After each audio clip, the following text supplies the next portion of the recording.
이번 편은 어쩌면 결말이 될 가능성이 높은 박형석과 박진영의 정체 분석 편입니다. 본 영상은 제 개인적인 생각이 많이 들어간 영상이니 재미로만 봐주시면 감사하겠습니다.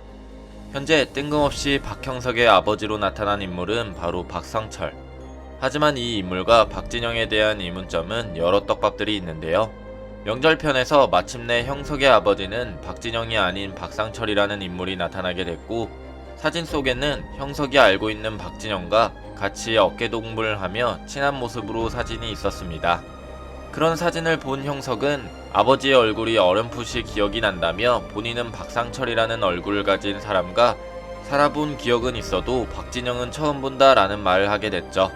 하지만 이런 장면은 박진영은 계속 본인의 아버지가 아니라고 부정하는 것으로 오히려 자기적인 느낌을 줄 뿐만 아니라 이후 형석의 할머니가 바뀐 형석의 모습을 보고 박진영이라고 착각하여 분노하는 장면도 있었고, 무엇보다 아버지인 박상철과 박진영이 찍은 사진에는 오히려 박진영 쪽이 박형석의 얼굴을 복붙해서 나와 있다는 점에서 오숨점들이 굉장히 많았습니다.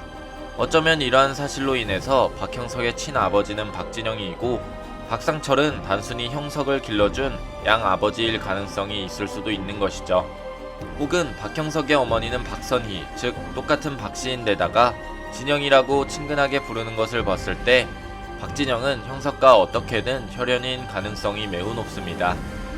심지어 439화에서 영세대 인물인 노박구가 등장하여 박진영을 대장이라는 말을 했고, 형석의 얼굴 보며 도련님이라는 언급과 가정사라고 몇 번이고 언급하고 박진영을 만나게 된다면 그 또한 기뻐할 것이다 라는 말을 하는 것을 봤을 때 현재로서 그들은 친부자관계라는 떡밥이 매우 유력하죠. 하지만 이후 실제로 만났을 때의 박진영은 형석을 전혀 알아보지 못했고 노박구의 이름 역시 잊어버렸지만 과거 영세대 시절의 기억을 회상했을 때 괴로워하며 발작을 일으키는 것을 봤을 때 그는 역시 형석과 영세대에 관련된 사건의 중심인 인물이 분명하죠. 이러한 부분들을 분석해서 봤을 때 생각을 해본다면 상철과 진영은 친한 친구 혹은 친척 사이라는 뜻이 되는 것인데, 이 말은 외모지상주의에서 주인공인 박형석과 박진영은 어떤 사이이든 그들은 남이라는 관계가 나올 수 없다라는 말이며, 현재 형석 또한 큰 형석과 작은 형석으로 나뉘어져 있기 때문에 이러한 부분들도 떡밥이 회수가 돼야 전개가 나가게 될 것입니다. 그래서 큰 형석을 생각해봤을 때 작가님이 평소 복붙에 관련된 이야기가 많았지만 박진영과 큰 형석, 작은 형석을 대놓고 비슷하게 만든다라든지 큰 형석과 작은 형석이 비슷하다라는 발언을 계속해서 떡밥을 던지는 것을 본다면 큰 형석은 박진영의 과거 신체로 생각하고 있으며, 즉 박진영의 클론이 아닐까 생각하고 있는데요. 뒷받침해줄 근거들을 분석해보자면 현재 4대 크루 헤드들은 과거 김감룡 주목패와 평행한 세계관을 보여주고 있습니다.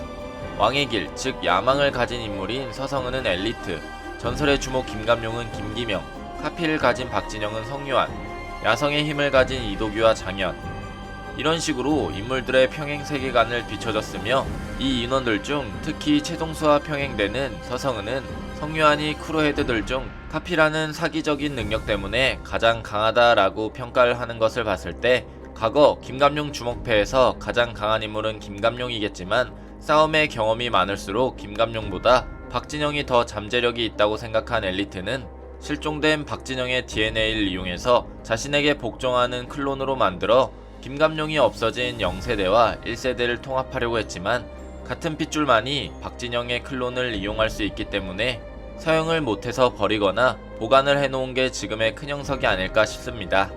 이후 모든 분야의 천재인 이지훈을 발굴해내서 자신의 제자로 키우는 데 성공을 했고, 이 과정에서 박진영은 본인을 쫓는 최동수와 이지훈, 김기명의 형을 피해서 자신의 아들인 작은 형석을 친구 혹은 자신의 친척 동생인 박상철에게 맡기고 떠난 것이 아닐까 싶은데요. 이 과정에서 결국 박진영은 도망치는 데 성공을 했지만 아마 이 싸움 속에서 김감룡이 죽고 엘리트가 팔을 잃었으며 이지훈의 첫 살해가 시작된 계기로 예상하고 있습니다. 이후 시간이 흘러 최동수가 이지훈을 통해 1세대까지 통합을 하자 그들의 시대가 돌며 H&H 그룹을 설립했지만 최동수는 이지훈의 살인을 빌미로 삼아 약점을 잡고 계속 자신에게 복종하는 신복으로 만들려고 하자 이지훈이 마침내 최동수를 배신하려고 마음먹었고, 그래서 비밀을 알고 있는 이지훈이 큰형석을 찾아가 가재와 비밀을 슬쩍 알려주며 본인의 신분은 숨기고 최동수의 악행들을 같은 팀인 척 알려준 것이 아닌가 싶으며 최동수 역시 별명인 엘리트답게 이지훈의 심리를 단번에 파악하여 그를 버리고 이도규를 통해 정군과 중구를 키워서 이지훈을 견제한 것으로 보이죠. 하지만 쉽사리 사람을 믿지 않는 성격의 최동수는 아예 복종만 하는 신체를 원했고, 그래서 완벽한 신체인 박진영의 복제 클론인 큰형석을 다시 찾아 그 당시에는 같은 핏줄만 클론이 사용이 가능하다라는 것을 몰랐지만 자신의 핏줄인 수정을 통해서 복제가 같은 혈통만 가능하다라는 것을 알아내어 박진영의 핏줄이 필요한 최동수는 박진영을 이도규와 함께 백호일욕소를 이용하여 필사적으로 찾아내려고 했지만 그의 행방을 찾기 어려웠고, 오히려 이 과정에서 백호일력소의 정보로 박진영의 숨겨진 혈통인 작은 형석을 찾아 과거 형석을 맡고 있는 박상철이 박진영의 아들인 형석을 지키려다 최동수에게 희생을 당했고, 그렇게 진영은 상철이 죽었으며 아들을 지키지 못한 것으로 착각해서 미친 게 아닐까 싶은데요. 이 사실을 뒷받침해줄 근거는 박진영이 마치 광기에 사로잡힌 얼굴을 보여줄 때는 큰형석이 육체가 가열되어 광적인 모습을 보일 때와 비슷하고, 같은 핏줄이기 때문에 작은 형석도 가열 상태를 사용하여 광기를 보여주는 게 아닌가 싶습니다. 그래서 친척들은 박진영의 아들을 지켜주다 죽은 상철을 봤을 때 박진영을 곱게 볼 이유가 없는 것이죠. 그렇게 최동수는 작은 형석을 이용하여 박진영의 클론, 즉 큰형석의 몸을 준 것으로 저희가 알고 있는 외모지상주의 세계관이 탄생한 것으로 보입니다. 이런 모습들은 최동수의 언급을 통해서 어느 정도 알 수 있는 부분이, 최동수와 형석의 만남에서 최동수는 자네도 가지고 있지 않나 복제된 열쇠 라는 뜻은 진짜 진문의 열쇠를 말하는 게 아니라 같은 핏줄인 박진영의 신체를 복사해서 클론으로 만들었기 때문에 복제된 열쇠라고 비유하는 것으로 보이며, 이지훈이라는 신분도 애초에 강다겸으로 신분을 바꿨기 때문에 과거 이지훈이라는 신분은 박진영의 클론인 큰형석에게 줌으로써 최동수가 말한 몸 두 개를 숨기기 위해 내가 급하게 끼워놓은 가짜 신분이라는 말은 진실이며, 이지훈을 이렇게 쓰게 될 줄은 몰랐다라는 뜻은 박진영의 클론 신분으로 쓰게 될 줄은 몰랐다라는 소리가 되는 것이죠.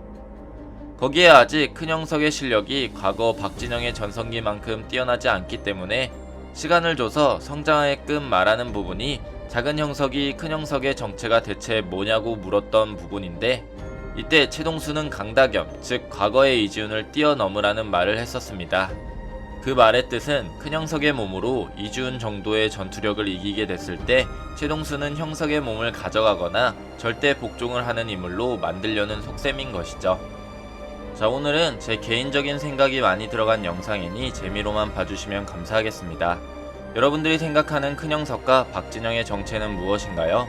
여러분들의 생각을 댓글로 적어주시길 바랍니다. 이상 시청해주셔서 감사합니다.